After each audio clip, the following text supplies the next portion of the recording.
Et cette île, Mayotte, est considérée comme un Eldorado pour de nombreux Comoriens, des Africains aussi maintenant, des Malgaches.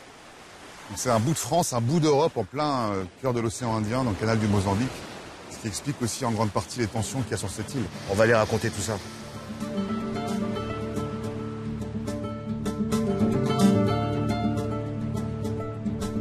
Notre premier jour de tournage à Petite Terre commence par le ballet quotidien des refoulés de Mayotte.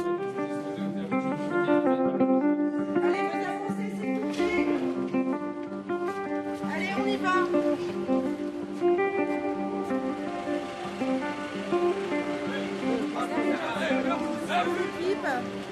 Départ imminent de l'escorte éloignement. Après 1 à 2 jours en centre de rétention, des Comoriens sont reconduits à la frontière. Ce matin, 81 personnes doivent regagner leur pays d'origine.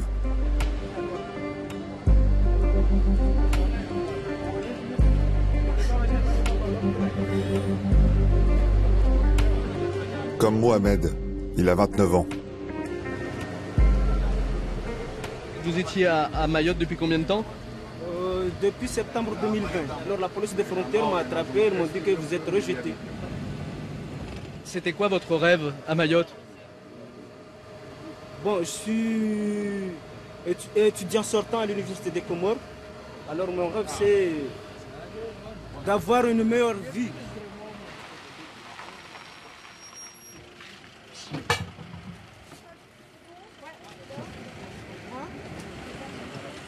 Parmi eux, il y a aussi Jafar, arrivé en France il y a 4 ans.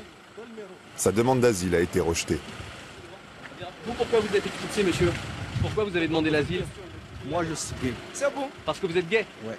Ma famille n'accepte pas ça. Vous avez peur de rentrer aux Comores? Sur ma famille, oui. J'ai peur. Je ne sais pas où aller. C'est comme ça. Bonne chance. Oui, merci. À vous aussi. Jafar avait quitté son île pour pouvoir vivre son homosexualité. Nous le retrouverons plus tard à son retour aux Comores. Hommes, femmes, enfants, c'est l'heure du retour forcé à bord de ce bateau affrété par la préfecture. Un sandwich et au revoir. Et ça tous les jours. +3, c'est go. Ah, vous faites ton petit. Si tu veux rentrer, tu peux ta maison. La routine pour ces policiers un peu désabusés. C'est pas la première fois qu'il vient, il vient se faire soigner, lui. Au revoir. Au revoir. Au revoir. Allez, à demain. Vous leur dites à demain? Oui. Pourquoi? Ils vont revenir. Ça arrive que certains reviennent aussitôt? Ah, mais tous, quasiment tous vont revenir.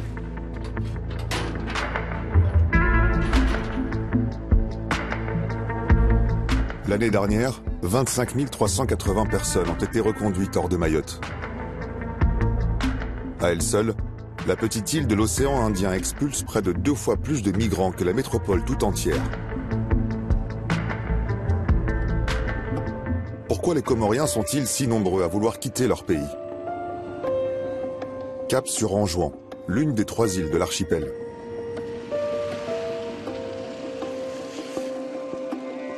Hélas, nous n'allons rien en voir.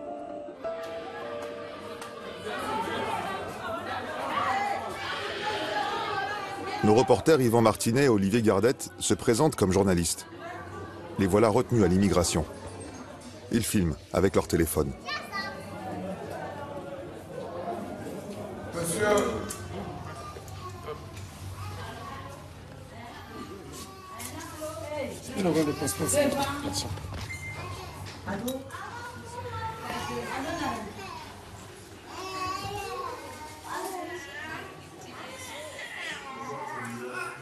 Là, vous nous barrez le visa. Ça, c'est pas le visa, c'est juste un tampon d'arrivée. Le visa, c'est autre chose. Et là, vous avez écrit annulé.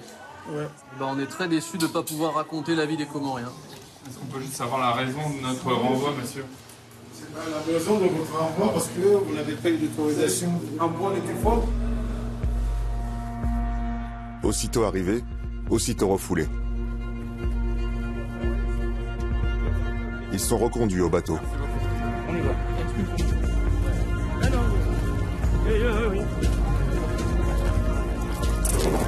Pour justifier leur renvoi, le lendemain, La presse locale explique qu'il préparait un coup d'État, rien que ça. Aux Comores, la presse étrangère n'est plus la bienvenue. Impossible pour nous de poursuivre le tournage sur place. Dès le lendemain, c'est un journaliste local qui prend le relais, en toute discrétion. Les Comores, un pays exsangue où les libertés reculent. Arrivé au pouvoir il y a 20 ans par un coup d'État, le président Azali Assoumani règne en maître. Il a été reçu en France à plusieurs reprises avec les honneurs. Son régime est en pleine dérive autoritaire. L'opposition a même boycotté les dernières élections. Pas étonnant que les Comoriens aient des envies d'ailleurs. Les gendarmes de Mayotte le mesurent chaque jour. Tractés par leur zodiaque, un kwassa-kwassa. Ces embarcations transportent les clandestins. Ces passeurs présumés viennent d'être arrêtés. Ils venaient de débarquer leurs passagers. On a été appelé sur une barque qui avait réussi à déposer donc, les migrants en provenance d'Anjouan comme la plupart du temps ici. Et elle a été marquée par les radars et nous en fait on a été sur la position et on l'a interpellé de manière tout à fait classique. Ces passeurs présumés encourent 5 ans de prison et 30 000 € d'amende.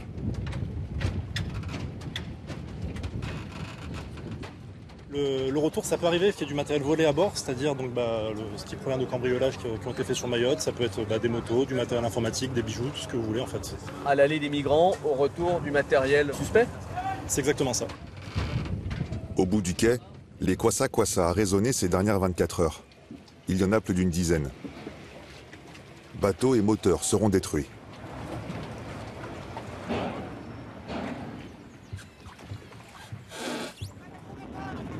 Les interceptés s'avèrent parfois mouvementés, comme ce jour-là. La scène est tournée par une équipe de France 2 en 2019.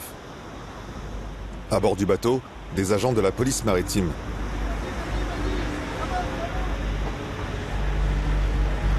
Devant, le passeur fonce sur le rivage pour leur échapper.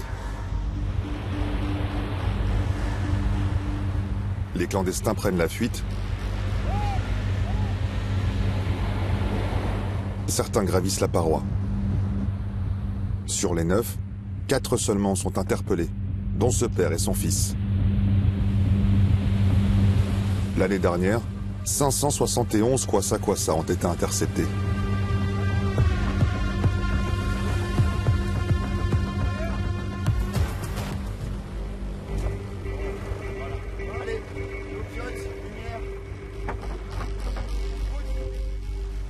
Nous avons demandé à notre journaliste aux Comores de filmer l'un des principaux points de départ des kwassa-kwassa.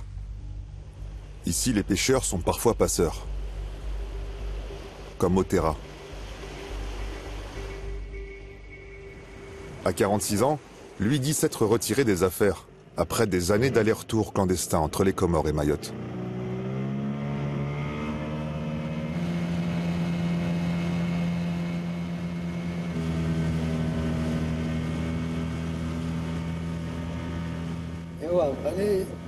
Oui, avec les difficultés de la vie, il m'est arrivé à plusieurs reprises de transporter des gens vers Mayotte. Avant, il n'y avait pas trop de contrôle. J'assurais le commandement de la vedette, c'était facile pour moi. Pour aller à Mayotte, un GPS suffit. Grâce à cet instrument, j'ai maîtrisé très vite les îles de Mayotte.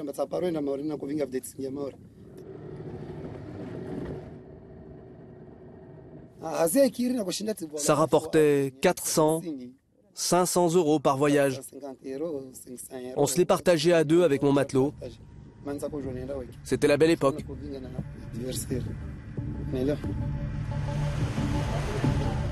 Il s'est fait arrêter 2 fois, a purgé 2 ans de prison aux Comores. Il ne veut pas prendre le risque d'y retourner.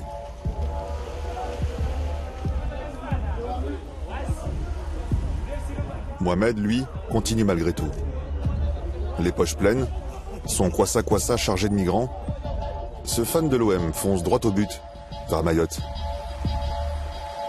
La traversée peut durer plus de 10 heures. À une période je pouvais y aller 20 fois par mois. Mais maintenant, c'est différent. On y va 3 fois par mois, je dirais maximum. Parce qu'on a peur des patrouilles.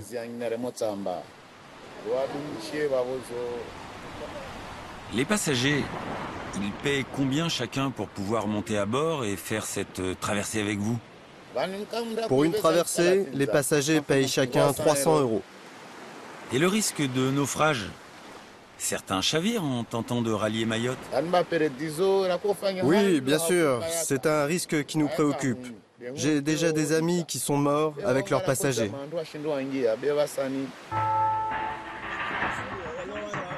Les migrants comoriens ne sont plus les bienvenus à Mayotte. Pour les habitants, ce sont eux les auteurs de ces caillassages de bus, de ces attaques à la machette de lycéens.